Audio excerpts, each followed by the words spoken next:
Three, two, one. Hello, and welcome back to On Global Leadership's workshop, Doing Business in Today's China. In this session, we're going to be talking about global trade and COVID-19. To review what we've been going through over the course of this workshop, we've emphasized a couple of different things. The first is the importance of history and culture. While this is not a history and a culture class, we do believe that it's important to have some understanding of Chinese history, thousands of years of history, and the culture that has derived from it. We've spent a little bit of time talking about these issues, but it's important to just have an appreciation for the cultural differences and how history has informed them. It's also important to have an understanding of China as a political entity.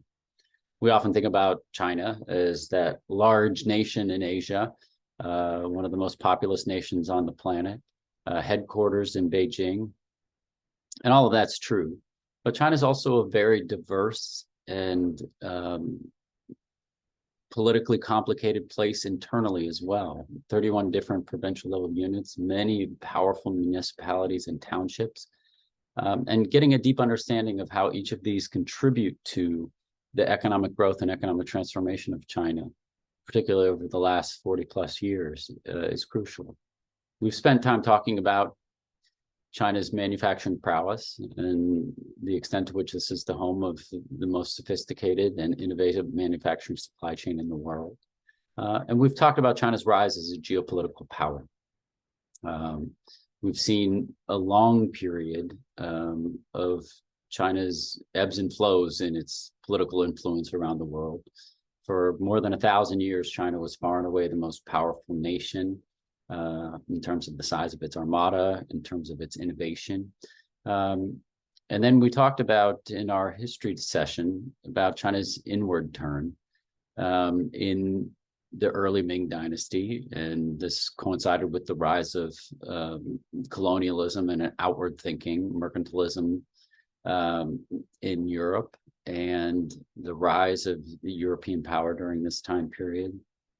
And then the beginning of China's century of humiliation, which began in 1839 with the first Opium War. And then we saw the Second Opium War and the fall of the Qing Dynasty and the warlord period, World War I, the rape of Nanking in 1937 and World War II, and then the rise of Mao. And during that time period, China was still very inwardly focused. There was, to some extent, the beginning of an opening when President Nixon visited China in 1972. The Shanghai Communique was crafted during that time period. But still, we were witnessing some difficult times for China with the Cultural Revolution and a number of difficulties that would continue on until Deng Xiaoping comes to power in 1979, and we see China's economic opening. And we can sort of think of the period that followed 1979. We've talked about it as epochs that are tied to different leaders, Deng Xiaoping in the 1980s, Jiang Zemin in the 1990s, Hu Jintao in the 2000s, and currently the era of Xi Jinping, which begins in 2013.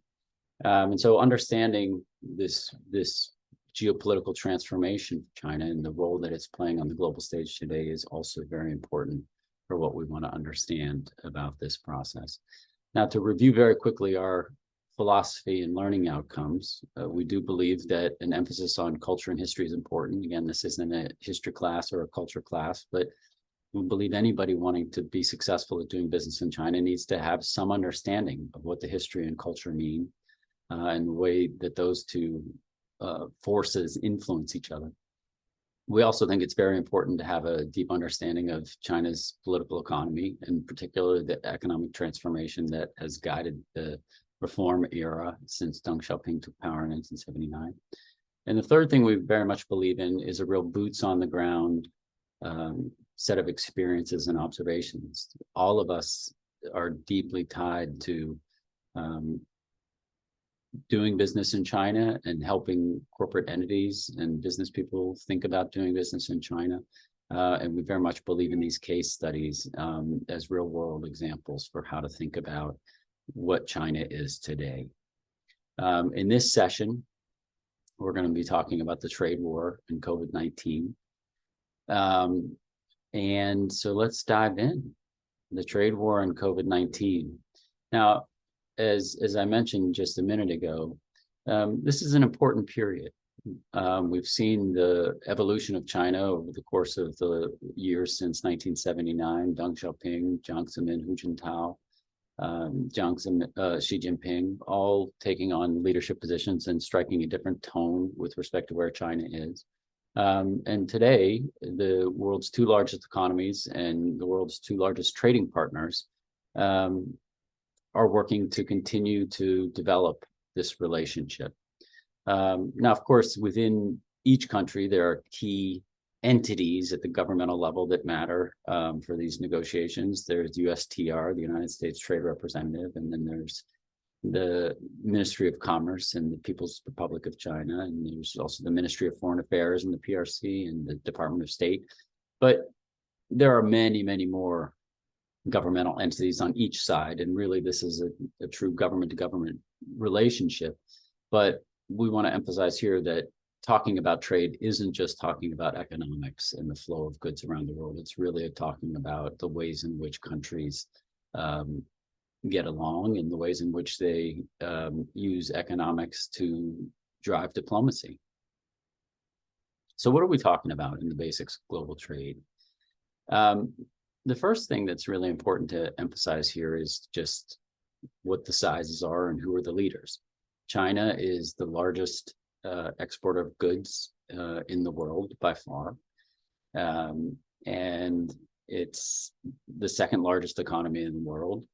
The United States is the second largest exporter of goods, in Germany being the third and Japan being the fourth. And these are in some ways, the key players that really matter. And in particular, those top three matter the most for China.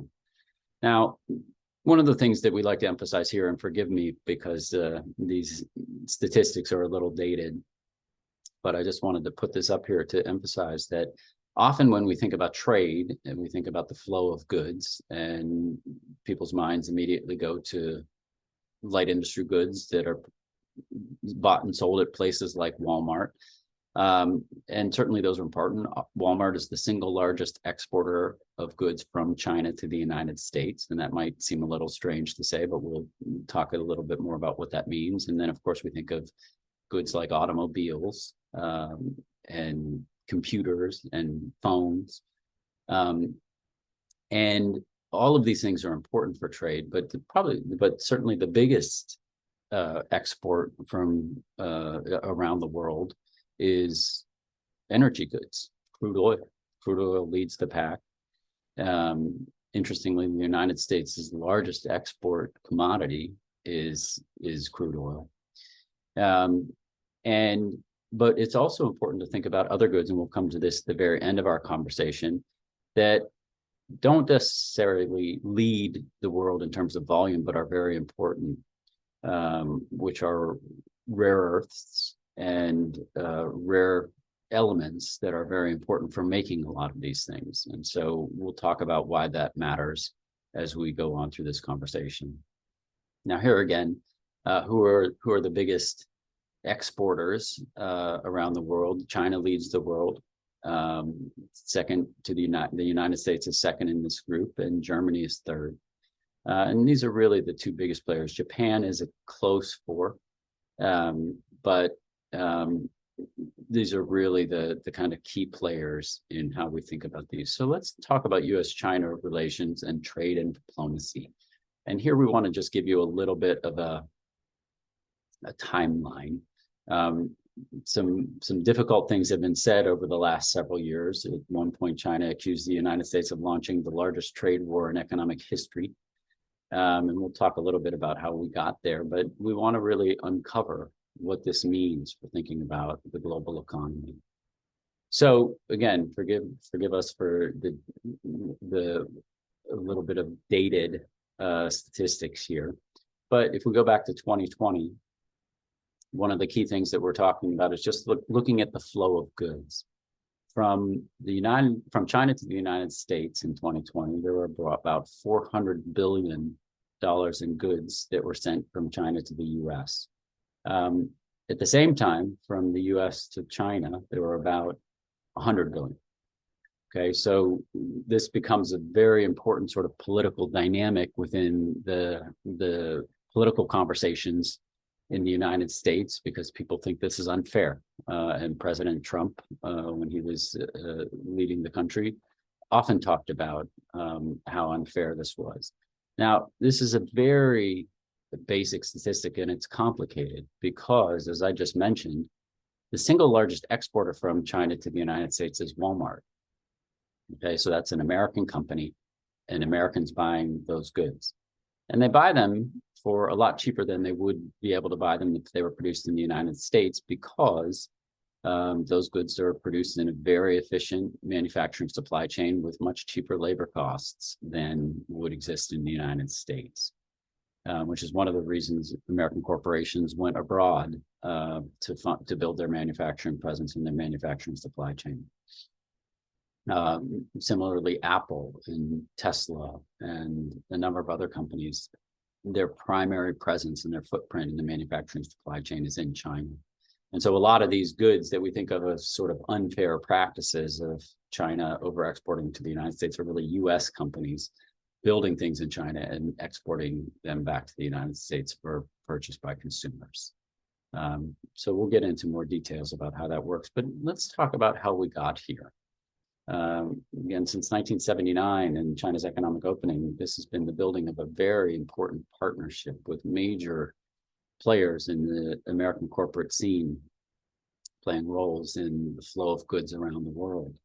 Over the last 6 years or so, it's become much more of a difficult time. So what we want to do is really understand how we got there and what it means for doing business in China today. Now, to go back in history a little bit, we need to think about this period. So when we talk about the economic development of the corporate world, often it goes back to the late 19th century. So, the 1800s, where we really saw the growth of the global corporation as a phenomenon. And there were pretty high tariff rates that really drove entry into the US, and labor costs were still pretty low in the United States at that time. In 1944, we see the Bretton Woods Conference and the signing of the Bretton Woods Agreement. And the Bretton Woods Agreement brought a number of nations together, and it was 1944, but it really defined the flow of goods after World War II. And it gave the United Nations and the International Monetary Fund a significant amount of power over the flow of goods. And so that was one of the key things that defined both the flow of goods and the US strength as an exporter around the world. But also it was a period that coincided with the growth and power of the US labor force and labor unions, which ultimately drove up labor costs for manufacturing production in the United States. In 1971, President Nixon and his administration suddenly terminated the Bretton Woods Agreement. Now, they didn't do that explicitly, but what they terminated was the USD's convertibility to gold, which effectively ended the Bretton Woods Agreement, because what it meant was countries that were basing their currencies on gold could no longer use gold as a replacement for the flow of goods around the world. And the US dollar became the basic currency that was the underlying backbone of a number of different economies that were developing economies around the world. And so this was a really interesting moment. And at that point, we see just a dramatic lowering of tariff rates and a dramatic increase in this term we call globalization. Now, if we think about the US merchandise trade balance from 1975 to 2020, basically we see the outflow of goods across sectors and a trade deficit emerging in every sector except for energy. And so this is one of the things that, again, the U.S. is a big exporter of energy to the world, but many U.S. corporations and most of the large U.S. corporations have taken their production elsewhere where labor is cheaper. And in the case of China, the manufacturing supply chain has grown to be much more innovative and efficient than exists in the United States. And so here again, you see just from the mid 1990s through the current day, we see the total deficit. We saw a dramatic decline in this in the financial crisis of 2008, but it's crept back up, and we see a very significant trade deficit between the U.S. and the rest of the world. With respect to China specifically, from in the last 25 years, we've seen a significant growth in U.S. imports from China and not such a significant growth in U.S. exports to China. And so this is where the bilateral trade deficit emerges. And here again, this is just to update the statistics even more, bringing us up to March of 2023. Significant trade deficits in all areas, and it's quite dramatic as we think it through in terms of what it means for the U.S. economy. Now, when President Trump came to power in 2016-17, there was a big promise that his administration was going to right the ship. They were going to advance tariffs on China, and therefore it would be more expensive to produce goods in China and export them back to the United States. And the thinking, of course, was that that American corporations would decide it was too expensive, and they would just rebuild manufacturing supply chains in the United States. And there was a lot of talk and hand waving about this issue, but building manufacturing supply chains is so much more complicated than simply increasing tariffs. And so all that the increase in tariffs did was it made it more expensive for companies like Walmart and Apple to produce their goods in China and then export them to the United States.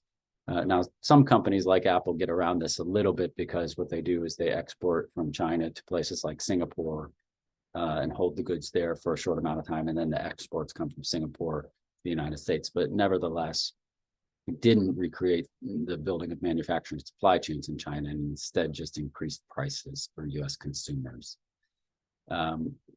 So we get to the current period in which there is a very significant deficit, and there's a number of political conversations about what that means. So going back to the early days of the Trump administration in 2017, we see the beginning of what China would call the most aggressive trade war in the history of the global economy. And USTR initiated an investigation into certain acts, policies, and practices of the Chinese government relating to technology transfer, intellectual property, and innovation. And you'll remember we talked about this a little bit in our discussions about manufacturing and partnership within China. In the 1990s, technology transfer was a very explicit part of being able to do business in China. When China entered the WTO in 2001, the notion of a quid pro quo for market access became illegal by WTO standards. But still, as we discussed, there's been somewhat of a return to pressure for U.S. companies that want to do business in China to think about ways that they might pass what we called in that lecture tacit knowledge, so know-how for how to do business. And ultimately, building things like data centers and R&D centers was an important part of that as well. And so there was an investigation by USTR into the Chinese government's practices around these issues. There are also investigations and tariffs around things like solar panels. China is the single largest producer of solar panels in the world and exports them to many places around the world, the U.S. being one of them. And so that became a part of the tariff regime. In March of 2018, President Trump signed a memorandum directing the WTO to file a case against China for their discriminatory licensing practices, to restrict investment in key technology sectors, and to impose tariffs on Chinese products in a number of different categories. The US imposed a 25% tariff on all steel imports, except from Argentina, Australia, Brazil, and South Korea, and a 10% tariff on all aluminum imports. And so these were really, really aggressive moves in terms of restricting goods that flowed from China to the United States. In response, China imposed tariffs ranging from 15 to 25% on 128 US products that were going from the US to China, including fruit, wine, seamless steel pipes, pork and recycled aluminum. And this was all in retaliation to the US steel and aluminum tariffs. And then we just see, an escalation of this trade war over the course of April in 2018. And it just, tit for tat, back and forth. Things were looking quite bleak during this time period. In May of 2018, the US and China engaged in trade talks in Beijing. And this was a time when the US demanded that China reduce the trade gap by 200 billion. Now, again, as I mentioned in a couple slides ago, this is a little bit nonsensical, because a lot of the goods that are being exported from China to the United States are made for US consumer markets by US corporations. And so the idea that China could just reduce the trade gap was just nonsensical on one level. Now, one way to, of course, to reduce the trade gap would be to buy more US goods. And China was already buying a significant amount of energy-related goods, but the idea that just reducing the trade gap because they were told to do so in response to the tariffs just didn't make a lot of sense. In another matter, in March of 2019, Huawei sued the United States for banning US federal agencies from using Huawei equipment. Huawei has long had a standoff with the US government because there was allegations that although Huawei is a private company, that it was very much worked in tandem with the Chinese government and the Chinese military. The founder of Huawei, Ren Zhengfei, was years and years ago a member of the People's Liberation Army. But after he left and retired from his service, he started Huawei. And so there's no real evidence that relationship exists, but for years, more than a decade, there's been tensions over this issue. And so in 2019, Huawei sued the United States for banning the US federal agencies for using Huawei equipment. Again, in spring of 2019, the trade war was intensifying. The Trump administration raised tariffs from 10 to 25%. China responded by announcing new plans on tariffs for US goods. In August of 2019, the US labeled China a currency manipulator. And it just kind of went on and on. And then we saw some hope in early 2020 in which phase one of a trade deal was signed. But then in March of that same year, China expelled American journalists, and the US and China both closed consulates during this time period. And so things were looking quite bleak. In July of 2020, it was, for those of us who are China watchers, we were a little startled to hear Mike Pompeo say that the age of engagement with China had failed. Many of us believe that engagement was a very, very important part of continued diplomatic partnership with China. And so to state that the age of engagement was over it was worse than it sounds, perhaps. Things continued to escalate as the US designated China's abuses of Uyghurs as genocide.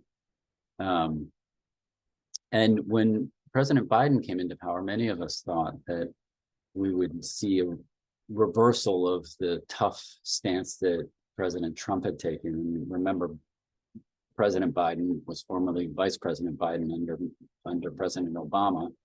And Obama's administration was very much defined as a period of engagement with China. And so many of us watching China thought that there would sort of be a lightening of the aggressiveness and a rollback towards a more engagement-oriented period. And we haven't seen that, unfortunately. And to further exacerbate the relationship at the U.S. is urging, for the first time, NATO labeled China a security challenge. There was some lighter points.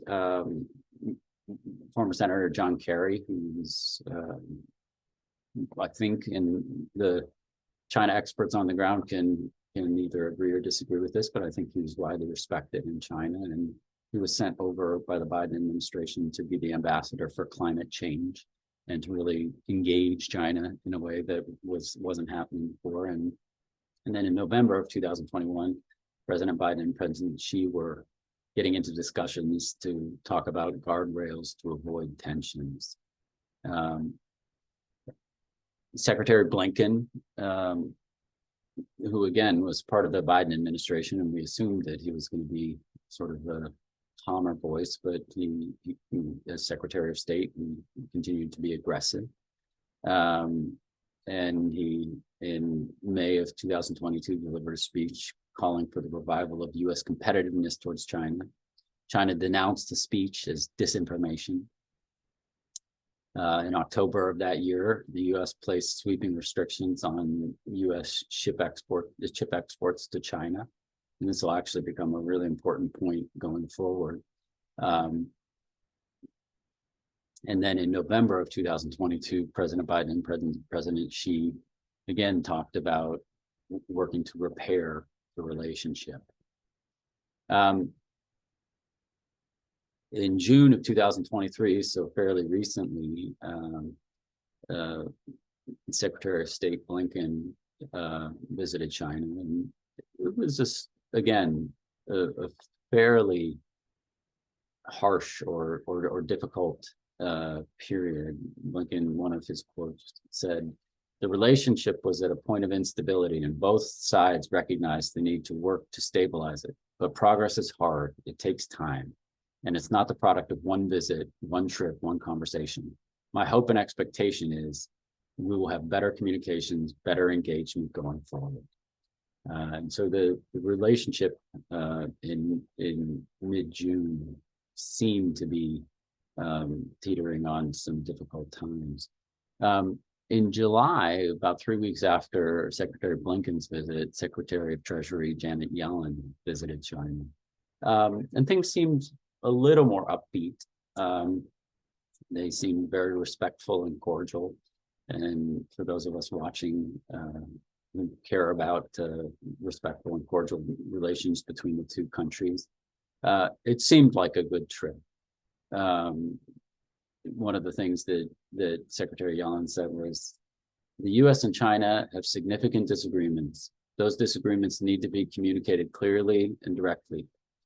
But President Biden and I do not see the relationship between the U.S. and China through the frame of great power conflict. We believe that the world is big enough for both of our countries to thrive. Both nations have an obligation to responsibly manage this relationship, to find a way to live together and share and prosperity. So it seemed that things were calming down a little bit in July of 2023. It was interesting to note, though, just hours after Secretary Yellen left China, China reemerged with a threat to limit the exports of germanium and gallium to the United States. And for those of you who don't know what those are, they're important elements in the making of things like computer chips and space technology. And one of the things that is important, China controls about 60 to 80% of the production of these rare elements in the world. This is, again, I mentioned this in the early stages of these slides. one of the things that people often don't realize is that it's not just about the flow of goods, but China's mining and refining of rare earths is second to no other country in the world. And so even though those don't capture a big amount of the numbers in terms of global trade, they are critical for a lot of the goods that are central to global trade. So certainly computers and cell phones, but now as cars become more, we have headed into the world of smart cars. These goods are important for those products as well. And so we're continuing to watch and see what's going to happen with this issue. But we want to emphasize here that counter to what Milton Friedman might have thought in the 70s and early 1980s under Ronald Reagan, trade is not just about neoclassical economic theory and the flow of goods around the world and allow the market to dictate who buys and who sells things. It's also, in the geopolitical sense, very much about diplomacy. So we put trade and diplomacy together here. Now, let's talk a little bit about the COVID-19 crisis. It's all of our hope that this crisis is past. But you'll all remember, I'm sure, that in December of 2019, there started to be murmurings about this new pandemic that was originated in Wuhan, China, and was going to take the world by storm. And by January of 2020, there was a lot of discussion and a lot of thinking about what was going to happen with this crisis. Now, our two countries handled it very differently. In the United States, of course, there was a big debate over whether or not people should be forced to wear masks and whether or not they should be forced to stay indoors and quarantine. China took a very different approach to the crisis, in which there was a very aggressive sense of how the government could control the movement of people. And eventually the zero COVID policy came into being. And again, I'll let our team on the ground in China speak more to this because they dealt with it and lived through it directly. While I actually left China. I left my position at Apple in the fall of 2019 and returned to the United States in December 2019. So I didn't actually experience what happened with COVID-19 on the ground in China, but our team there did.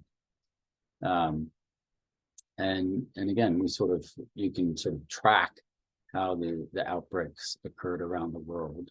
The United States had one of the most aggressive spreads of the disease, and per capita deaths led the world. China was much less so than the United States, and again, China's aggressive policies about controlling the flow of people was a critical part of that. That, of course, affected manufacturing and the flow of goods within China. And so, like the rest of the world, China's economy took a serious hit during the COVID-19 crisis. And you can see the immediate hit in terms of industrial output, retail sales, and ultimately real GDP in China going much further below what was expected in 2020, recuperating by 2021 and gaining a headwind in that period. There was another fairly significant drop off in 2022. But again, China wasn't alone in this. COVID-19 crisis affected all economies in the world. And here again, you can sort of see both the industrial production and trade and this very significant drop off in 2020, 2021, and recovering in 2022. And then finally start to see the movement of people around China again. And this is, China has reopened to the world, and economic growth hasn't recovered as fast as people we're hoping and expecting it would, but it's on its way back. This is also just like with trade, there are politics that come into this issue. And so we wanted to call out the idea that although COVID-19 originated in Wuhan and in China, the idea that this is the enemy was China took some people aback, and the virus was the enemy, not China. Our team has, especially in the early days of the crisis, wrote about this as much as we could. And so we would refer you to the On Global Leadership site to if you want to see the historical tracking of this as we were watching it unfold during that time period. In earlier sessions, we've talked about how important partnership is, and whether that's partnership for corporations doing business in China and sort of a renewed emphasis on partnership in the manufacturing supply chain or in the innovative economy. That's important, but we continue as people advising business people and corporations doing business in China. We continue to think that partnership is important, not just for those corporations operating in China, but also for our two nations. And so we remain hopeful that this will continue to happen, and that our economies will continue to grow together. The world's two largest trading partners are also the two largest economies. Our team does remain confident that China is going to surpass the US as the largest economy in the world, but for a long time, our two nations will continue to be the two largest economies in the world, and we hope and believe we'll also continue as the two largest trading partners. So partnership is crucial. And all of that leads to the conclusion of our session on global trade and COVID-19 crisis on doing business in today's China. So thank you all very much. And I will now turn it over to our experts on the ground in China, and we'll get their thoughts and feedback through the dialogue and discussion about what we've presented here. Thank you very much.